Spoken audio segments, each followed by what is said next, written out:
महात्मा गांधी, पंडित जवाहरलाल नेहरू, सरदार वल्लभ भाई पटेल, डॉक्टर भीमराव अंबेडकर, बाबा साहब, इन सब की मेहनत और लाखों कुर्बानियों के बुनियाद पर खड़ा हमारा ये लोकतंत्र आजादी के बाद साल दर साल हर सरकार ने उसको मजबूती देने का पूरा प्रयास किया और वो मजबूत होता गया।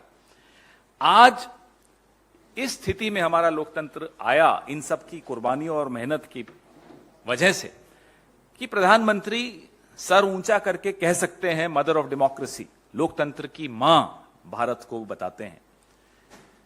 तो वो ऐसे ही नहीं बनी मां, उसके लिए सबकी कुर्बानियां रही। To make India the mother of democracy there have been sacrifices galore. लेकिन कोई भी पुत्र अपनी मां को कमजोर करने के लिए कुछ काम ऐसा नहीं करेगा जिससे वो मां कमजोर हो जाए।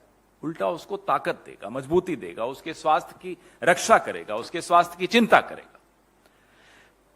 जो आज हिंदुस्तान में हो रहा है, पूरे प्रयास हो रहे हैं कि लोकतंत्र पर किस तरह से आघात हो, किस तरह से हमले हो। फिर भी अगर लोकतंत्र जीवित है तो एक आस्था की वजह से जीवित है जो हर व्यक्ति को अपने वोट पर होती है। Each and every voter of India has the confidence in her और his vote. That's the reason democracy in this country survives despite several attacks every day on the institutions by the government. जब vote की उस ताकत या उस अधिकार को संदेह के घेरे में डाल दिया जाए, उसके ऊपर शक के बादल मंडराने लगें, तो फिर लोकतंत्र के लिए खतरे की बहुत बड़ी, बहुत ऊंची आवाज में सुनाई देने वाली घंटी है। ये वीवीपैट जब आई थी, मुझे याद है यूपीए का शासन था और हर राज्य ने अपनी तरफ से कुछ प्रतिनिधि भेजे थे।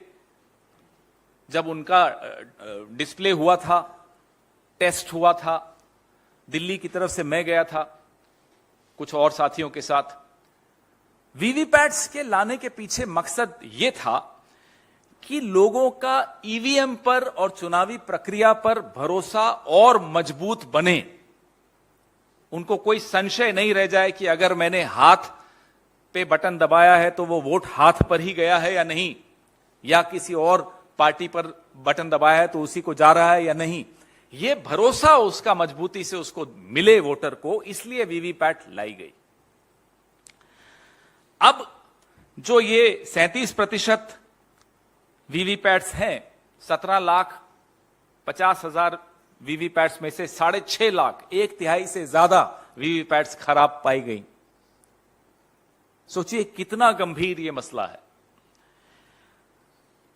2021 में चुनाव आयोग ने, ये चुनाव आयोग की चिट्ठी है जनवरी 2022 की, जो चुनाव आयोग ने इन तीनों कंपनीज जिनका मैंने नाम लिया उनको लिखी है कि ये वीवीपैट्स डिफेक्टिव हैं। 4 लाख वीवीपैट्स हैदराबाद ECIL की खराब निकली, 1,85,000 BEL बैंगलोर की खराब निकली और 68,500 BEL पंचकूला की वीवीपैट्स खराब निकली। तो ये जो शंका की जो आग है ना, ये चिंगारी ऐसे ही नहीं शुरू हुई।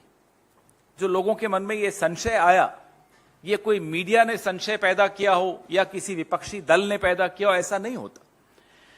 एक ही सीरीज के सीरियल नंबर वाली हजारों मशीनों का खराब पाया जाना, तकनीकी खराबी बताते हुए, तो निर्धारित एसओपी होता है, स्टैंडर्ड ऑपरेटिंग प्रोसीजर होता है। क्या है वो एसओपी? कि आप तमाम राजनीतिक दलों को बुलाएंगे, उन्हें आप विश्वास में लेंगे, उनसे आप क्या तकनीकी डिफेक्ट है वो साझा करेंगे और आप क्या कदम उठा रहे हैं वो साझा करेंगे। ये सब नहीं फॉलो किया गया, इसका अनुसरण नहीं किया गया। और जो फर्स्ट लेवल चेक होता है, FLC जिसको कहलाते हैं, जो डिस्ट्रिक्ट इलेक्शन ऑफिसर 7 दिन के भीतर भीतर अगर मशीन खराब पाई जाए तो 7 दिन के भीतर वो मशीनों को वापस भेजता है और मैन्युफैक्चरर को बोलता है कि साहब इसको ठीक करके दुरुस्त करके भेजिए।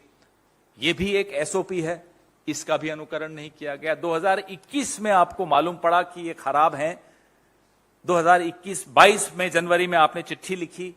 ये इतना समय का अंतराल बीत जाना, इस दौरान इतने चुनाव हो जाना, उन चुनावों में इन्हीं मशीनों का उपयोग करना और स्टैंडर्ड ऑपरेटिंग प्रोसीजर्स का अनुसरण नहीं करना, आखिर आप क्या छिपा रहे हैं? आखिर आप क्यों छिपा रहे हैं? क्या ये तकनीकी खराबी है? क्या ये मानव रचित खराबी है? जो भी है बताइए, सबको विश्वास में लीजिए।